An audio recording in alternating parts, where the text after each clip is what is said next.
Which one, old man, that ain't got time to shake your hand? Get that side check, put it in pockets like it's back, going downtown. People who have followed me for years know that I've been playing Splinter Cell since the very first launch title. I've had my ups and downs with the series, some very fond memories of it like Chaos Theory, Pandora Tomorrow, and even Conviction, but less fond memories with Double Fucking Goddamn Shitty Motherfucking Agent. I hate that game. However, Conviction came out a few years ago, and in my honest opinion, gained some life into the series. Sure, not everyone wanted to jump on the more action stealth approach, but I sure did. So now comes Blacklist. People want to know if it's better than Conviction. Well, this review is from a Conviction fan, as well as a Pandora Tomorrow fan, Chaos Theory fan, the original one, fuck Double Agent. So, let's see. I will tell you what Blacklist does, though. It combines elements from the first three Splinter Cells, a little bit of Double Agent, and a hefty dose of the Conviction speed. Coleman sends his regards. The story is all about these crazy bastards trying to fuck with the US. Now listen, the US is the shit, at least in the Tom Clancy world anyway, and we're not to be fucked with. That's how it goes. Now seriously, it's a pretty messed up how far these terrorists are willing to go to prove a point. Some scenes are actually pretty hard to even watch, but balanced out by the hero, Sam, doing whatever he can do to stop the baddies. Oh, you asshole. I'm MI6.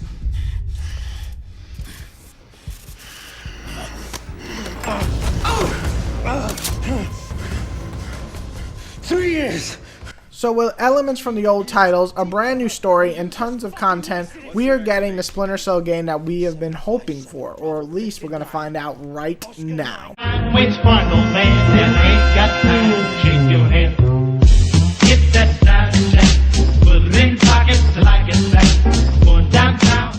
First off, let's talk about the gameplay. Well, it's pretty much combined the elements from every Splinter Cell game so far. The single player has you sneak around as Sam. The game offers options, or approaches as they call it, and you can either go full-on assault, ghost, or panther. Assault means guns everywhere to shoot, you know?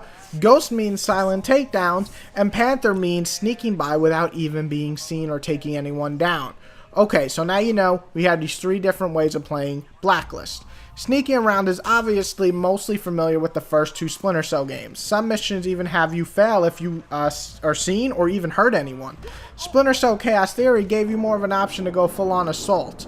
Conviction even more so. This one lets you do both, assault and go, so well that I find it hard to believe that anyone's actually going to argue with me here.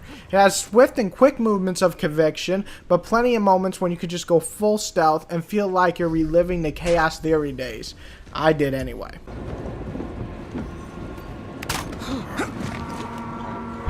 Next good thing is the lighting and kind of the environments. You have a few open door missions which are actually fun and handled really well in this game, better than even Conviction or Double Agent, but I honestly love the missions indoors. The big ass buildings that take me back to the old Splinter Cell days.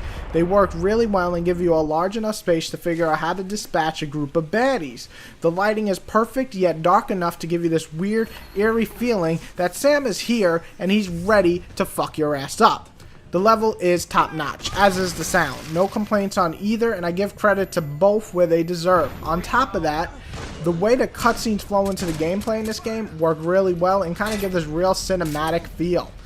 The gadgets are best to mess around with again. Switching between the different ones to take out enemies, you have plenty to choose from. Also, plenty of weapons to unlock. Shit, you even have plenty of armor to unlock. In terms of content, no Splinter Cell has ever been this rich. So if you are into unlocking a lot of stuff, well, you're going to have plenty to unlock.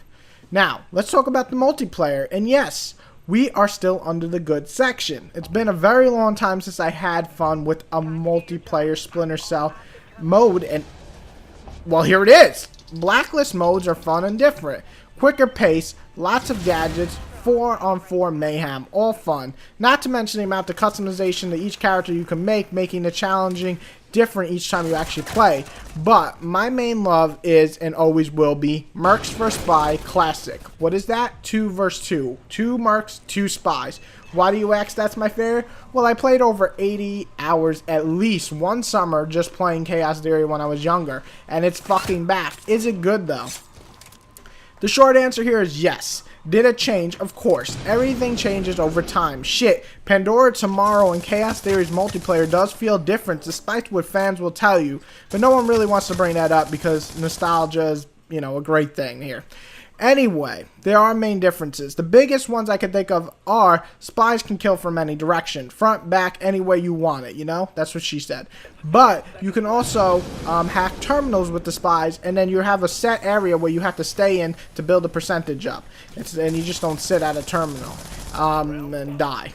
So it's both good and a bad thing. Other things like grenades not being a part of the weapon but separate, limited amount of time instead of limited lives, and so on are different. Honestly though, it still has that old feel, hide and seek, and it works really well. I sunk at least 8 or 9 hours already into the game, and I'm in love with it.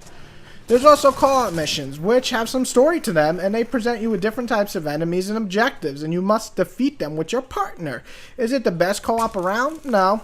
Is it better than Conviction and Chaos Theory? Yes. It's an improved version of both of them, and a solid additional content on top of all the shit you're already getting.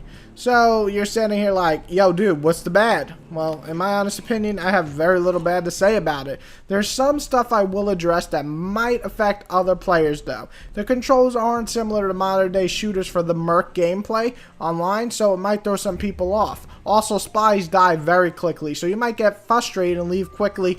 Then don't even bother with this game because you're fucking an idiot. I don't want you to keep quitting online games.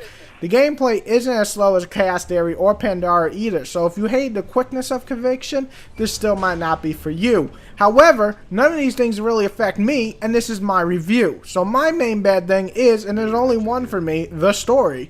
What happened? It's not awful, but it's not that entertaining. Sure, Double Agent did have a terrible story, so we're not even going to compare that, but this one is hardly on the level of Pandora Tomorrow, which was also just okay. It's interesting to take down Blacklist people, and some scenes are definitely fucked up, but it doesn't have that personal drive that Conviction did. Conviction was Sam's personal story, and a damn entertaining one at that. So why step back? I don't understand that. What are you planning? Oh, we're past planning. We're on to execution.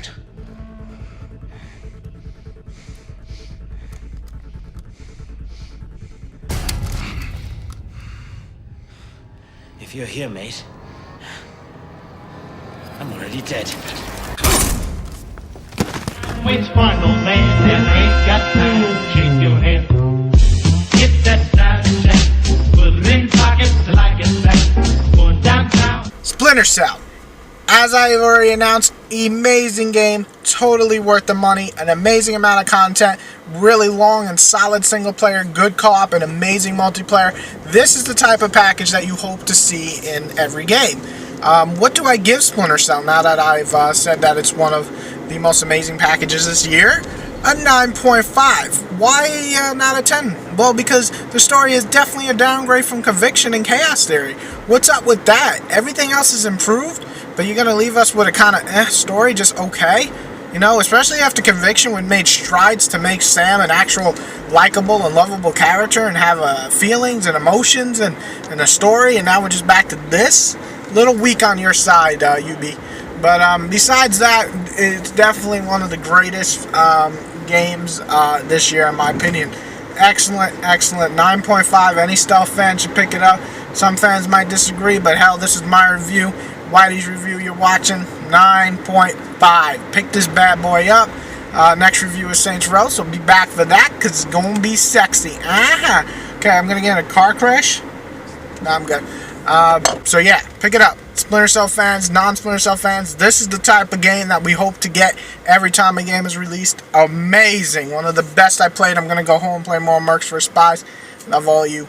Goodbye. I don't know why I did that. I was stupid. If you would like to support my book, easily just go on Amazon.com, type in Exterminators Infected, and either pick the ebook or the paperback and purchase. Thank you very much for the support. It means a lot.